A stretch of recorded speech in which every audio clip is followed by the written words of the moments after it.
Hey guys, welcome back to my channel. My name is Sarah and today I'm bringing you my July wrap up.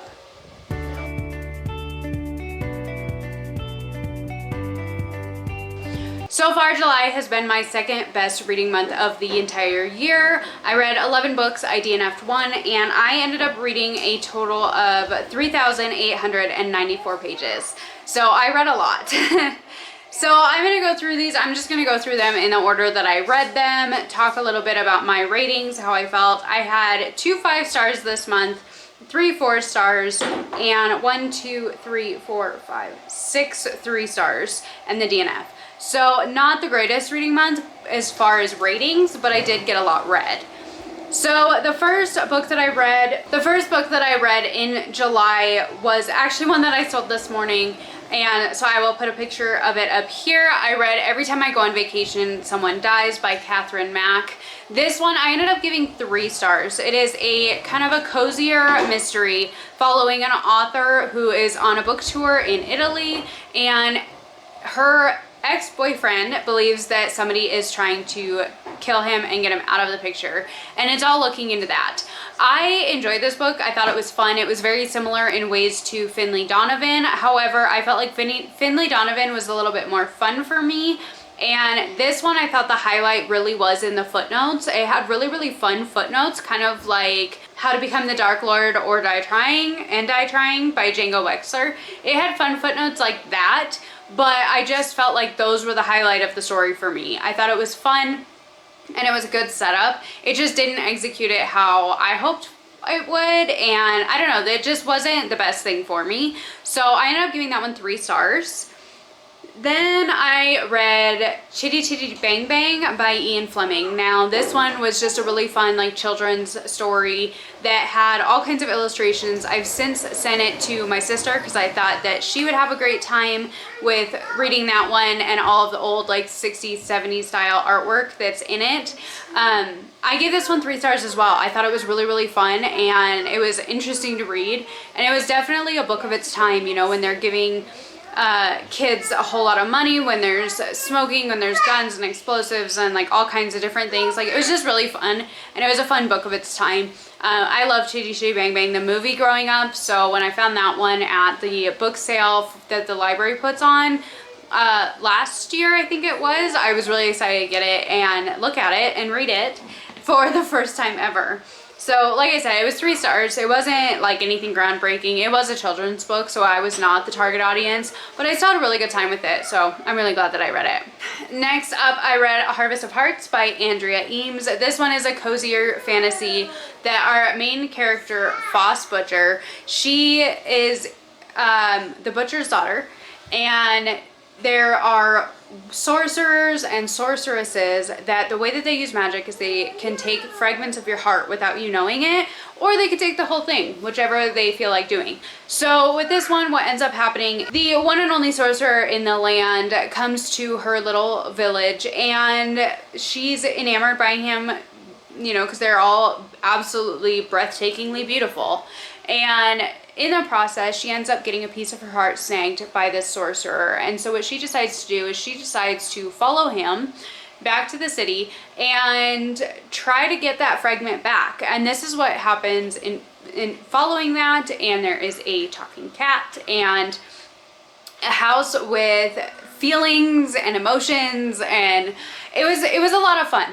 However, I felt like there were parts of this book that I really loved and I really enjoyed reading, and then there were other parts where I felt like it really drug on a lot, and for me it was a bit too much. So I ended up giving this book 3 stars as well. I thought it was a very fun idea, but there were certain parts in this where I really wish that she would have expanded on it and not taken as much time in some of the slower parts. So I really enjoyed this one, but it wasn't anything like super successful for me, and honestly I think it's going to be one that's really forgettable for me without not very long from now.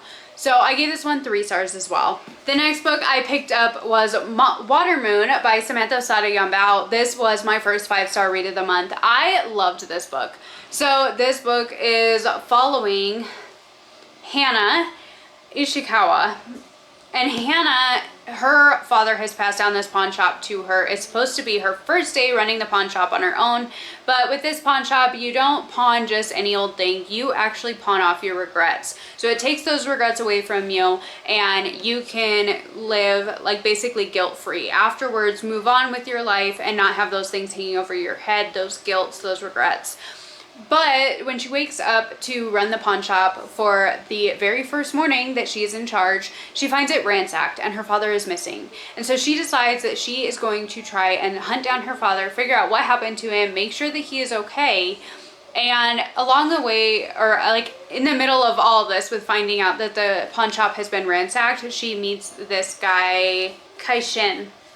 She meets Kai Shin, or Kai, and he offers to help her, and he offers to help her because he just is connected to her somehow, and he's drawn to her, and he wants to understand what this world is that she lives in, because everything within this pawn shop is magical, and the world that she lives in and can interact with is really magical. And it was just really, really interesting. It gave me vibes of like What Dreams May Come with Robin Williams, and it was just really fantastical, and it was really interesting. There were a lot of different little aspects to this. She didn't spend a whole lot of time in any one place, because the whole thing overall is just traveling amongst all these different places in search of her father. But I loved what was there. I thought it was so interesting, and it was so beautifully written, and I was just really enamored with this book. I thought it was really beautifully written, and I could really imagine it in my head, and I absolutely love this. I gave it 5 stars, and I loved this. I love this so much. So there's that one. The next one that I picked up was The Great Alone by Kristen Hanna, and I've since taken that one down to my dad for him to read if he wants to. This is another one that I ended up giving 3 stars. Unfortunately, this is Kristen Hanna, so I knew it was going to be beautiful writing because I've read from her before. But this one is following a family in the 70s who the father was back from Vietnam and had been a prisoner of war for I don't even know how long, but he came back to his family changed, and definitely dealing with some major PTSD after being a POW. So they decide to pick up and move their entire life to Alaska and live off the land. And this book is actually from the perspective of his daughter, and she is, you know, she's getting older. She's afraid to start a new school because she's, I want to say she's like 12 or so when they move. And so it's being just right at that age where things are really difficult. Things are starting to get harder with making friends in new places. And so now they're moving up to Alaska, and it's this whole new concept, this whole new way of life, this whole new set of people. And it's how their family kind of goes through that. Unfortunately, this is a book that had some things that I didn't really enjoy reading about, and I almost put it down quite a few times because of that. I will say that if you are looking at reading this book, check your trigger warnings. If you have any kind of an issue with any type of abusive relationships between characters, check your trigger warnings. This one is very, very much that. It was a good book. I did finish it. I do like Kristen Hanna's writing. However, this was not the story for me at all. I really was excited to pick this one up because of them going to Alaska. However, I did not realize what the plot base was going to be. So that's my fault, but it still was really well written. And it was an interesting enough story overall. I did continue it, even though I debated on DNFing it a lot. I did continue it. I did finish it. But unfortunately, because of the fact that it did have those things that really bugged me, I did end up giving it 3 stars.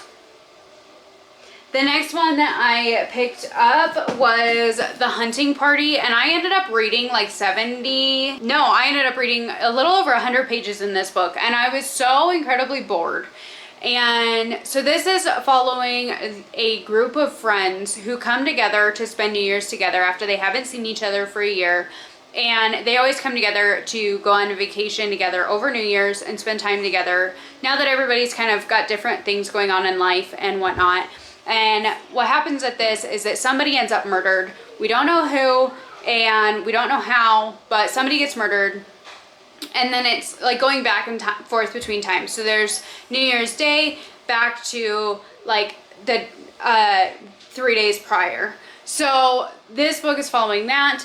Like I said, I made it 105 pages into this, and I was just so bored. And then I looked up, because I was already debating on DNFing this one because I was not interested in these friends' lives and their drama. Because I was really worried that it was going to be kind of like Reckless Girls for me, where it was like a whole lot of drama and not much plot. And with as far as I made it, we didn't really know anything about what happened with the murder. At that point, we didn't know whether it was a male or female. We didn't know anything at all other than the fact that they'd been strangled. So I was just not very, like, I wasn't invested in this story. And when I looked it up, I seen somebody had put a review on there saying that it was like basically a lot of drama, and then the very, very end of it was where your plot lies. And I did not want to read that. I didn't want to read about all these people's drama for 300 pages or 200 pages and then have like a really lackluster conclusion to it. So I ended up DNFing this one, which really is unfortunate, but I'd like to try something else from Lucy Foley. This just wasn't it for me. Next up, I picked up Divine Rivals by Rebecca Ross. This is a young adult, kind of a fantastical, magical realism type of book where this girl is working at a newspaper as wanting to become a journalist, and she finds out that she has a magical typewriter, that this typewriter is connected with another one somehow, that she puts the letters underneath the door and then they show up for somebody else, and they can actually pass letters back and forth no matter where they are. And it just so happens that her typewriter is connected to her rival at the newspaper that they're writing for, and it's her rival for this spot. So she finds out that her brother has gone missing. He's fighting in the war, which is like adjacent to World War I, but not the same because it is magical. But she finds out that her brother has gone missing, and so she wants to get involved in any way she can in the war efforts to try and tell people this is a bigger deal than what everybody else is telling you. And so she goes to be a correspondent at the front lines to try and write articles for the a newspaper and let people know kind of what's really, really happening around them. And he knows that they're connected through their typewriters, but she does not. And it's a really sweet romance. I gave this 4 stars. I thought it was really, really good. It was really sweet. I was really interested. There were some parts of it that I was more interested in than others. Some of it felt really fast to me relationship-wise because of it being YA. But overall, I thought this was really solid. And honestly, so overall, I give this one 4 stars. When I was reading this, I really had the, got the vibes of, like, if you like You've Got Mail with Meg Ryan and Tom Hanks, but you want it to have magic, I think this would be a really, really good option. So if you like You've Got Mail, but you want it to be magical realism and have some fantastical elements to it, I would definitely recommend picking this one up. I'm really excited to see what happens in the second one. I don't have that one, but I'd like to see, like, to get it, whether it's buying it or from the library, to see what happens next. And I'm really glad that I read it. So I gave this 4 stars and I really enjoyed it. All right, the next book that I picked up in July was The Strawberry Patch Pancake House by Lori Gilmore. This is my second 5-star. However, now that I'm like reflecting on it more, I think it's gonna be more of like a 4 to 4.5. This is romance, it's a small town romance. It's single dad and she is hired on as the nanny, and he's a chef. And he goes to work in this small diner because he's had to uproot his life because he found out that he has a daughter that he didn't know about. And her mom passed away from a car accident, and so he was left with the daughter. And he's just having to try and navigate that, being a new dad, being a single dad, and going from being a chef in fancy French restaurants to cooking in a small diner. And our main female character is Iris, and Iris is kind of a happy-go-lucky She teaches different classes like yoga classes and like water aerobics and things like that. And she teaches all these different classes and she's really happy with her life. She really enjoys her life. However, it doesn't always work for making ends meet money-wise. And so she's kind of desperate for a job. And so she ends up getting hired as Archer's daughter's nanny, and they hit it off. I mean, surprise, surprise, it's a small town romance. But I thought this one was really, really cute. I loved the interactions between Archer, our male main character, Archer, and his daughter, and just that progression of him connecting with his daughter and creating that relationship with her as a father to her, even though they are strangers to start with. I really enjoyed watching their interactions, as well as watching the progression for him and Iris, and just for all three of them as a little family unit. The only thing with this, it is unplanned pregnancy, and the way that she went about it was not great. She could have done it differently. And that's all I'm really gonna say about it. But she could have done it differently. Yeah. Yep, there's a bunny, huh? But overall, I really enjoyed this book, and whether I give it 5 stars or 4 stars, either way, I still really enjoyed it, and I'd like to read more from this series. This is the first one in this entire series that I've actually read, but I really, really want to pick up the other books now by Laurie Gilmore and read them. All of these small town romance ones are just, they're cute, and they're just easy reads. They're not super complicated or really complex or anything like that, but they are really enjoyable, and I had a good time. So I'm definitely curious to try out some more by this author, some of the other books in the series. I know I'm like one of the crazy ones is picking this up with the 4th book, but I know most of these romances are usually interconnected standalone, so it doesn't matter excessively if I pick this one up first or one of the other ones. So I'm definitely curious to try more, and either way, I really enjoyed this, and like I said, 4.5 stars, somewhere along those lines. The next one that I picked up was The Teller of Small Fortunes by Julie Leong. I ended up giving this one 3 stars as well. So this one is following Tao. Tao is a teller of small fortunes. She goes from town to town reading people's fortunes, but it's not anything big, nothing that could get them angry at her or anything like that. She ends up meeting up with these 2 guys, one of which is searching for his daughter who disappeared 6 months prior, and he's trying to find her because, I mean, that's his daughter.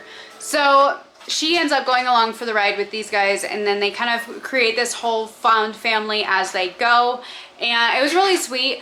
It was definitely low stakes. I felt like with this one there was a lot of traveling and not a whole lot happening. There was a lot of different fantastical characters, but I felt like even the whole point of them searching for the daughter was really like put into the background for the actual storyline, and I thought that I wanted more. I wanted more from this book, which is why I gave it 3 stars. There was nothing inherently wrong with it. It just wasn't gripping enough. I felt like it was really slow. This book is really short. It's just over 300 pages, but I felt like it just took forever. And so this one, it was fine. It was enjoyable, but it wasn't a new favorite, so I gave it 3 stars. What?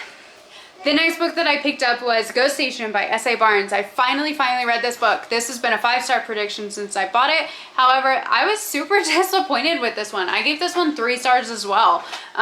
This book is following this group that goes into space, one of which is a psychiatrist. Her name is Dr. Ophelia Bray, and she's the perspective that we're reading from. She is a therapist, and she goes up to try and look into this mental illness thing that can affect people that are on the spaceships that have gone through some kind of trauma. And I don't know, I was really disappointed with this one. I felt like it was really, really good towards the end, but I felt like it took over 200 pages to actually get into the plot and care what was happening, which is why I had issues with this. I thought there was so much opportunity for her to kind of go into it faster, and comparing this with Dead Silence, which I read first, it just didn't compare. I felt like Dead Silence had a lot more of the eeriness throughout the entire book, whereas this one, it felt like it didn't have that until the end. There was just a lot of like bitching and complaining at the beginning, and just like saying, oh my god, why don't they like me? Why don't they like me? And why don't they trust me? And all this stuff. Even though they're already an established team before she comes into the picture. So I thought this book was fine. It still wasn't bad. I still am really looking forward to seeing what else she comes out with. This one just didn't hit for me, so I only give it 3 stars. And the next books that I picked up was The Blood King and The Warrior King by Abigail Owen. And I also am going to include The Cursed King by Abigail Owen. This is book 3. I finished this one just the other day, but since it's all in the series, I am going to include these. I did read these 3. The first one being The Rogue King by him. These are Dragon Shifter fantasy romances. I thought this overall was a 4-star series. In general, I thought they were really fun. They were really interesting. The political stuff in these books I absolutely loved, but there were some of the romance bits that were just kind of meh for me. So we're following 4 different sisters, and they are all they're daughters of the Phoenix. Now the Phoenix passed away and passed her powers along to her daughters, which are the sisters. Now it is completely new for there to be more than one Phoenix, and let alone 4 at once. And then the whole country is just kind of in chaos for who's the High King, who the Phoenix is, where the Phoenix is going to be, who the Phoenix is going to be, all this type of stuff. So the politics in these books was really, really, really interesting. The Warrior King, which is book 3, was my absolute favorite out of the entire series, I think. I gave book 1 5 stars when I originally read it, and then we went through 4, 4.5, and then 4. Or something along those lines. Either way, all these were in the 4-star range, but the Warrior King was definitely my favorite out of the whole series. I binge read these for a video, which I am working on getting up for Friday. And so you can hear my full thoughts about these, but overall, really enjoyed these, and that is it. That is all of the books that I read in July. Have you read any of these? Did you enjoy them? Did you not enjoy them? Did you have the same thoughts as me? I would love to hear your thoughts. Please let me know down in the comments. And if you enjoyed this video, please like, comment, subscribe. Thank you so much for hanging out with me. This was quite the lot of talking. But thank you so much for hanging out with me for a little bit. And I will see you on Friday with my next video. Bye.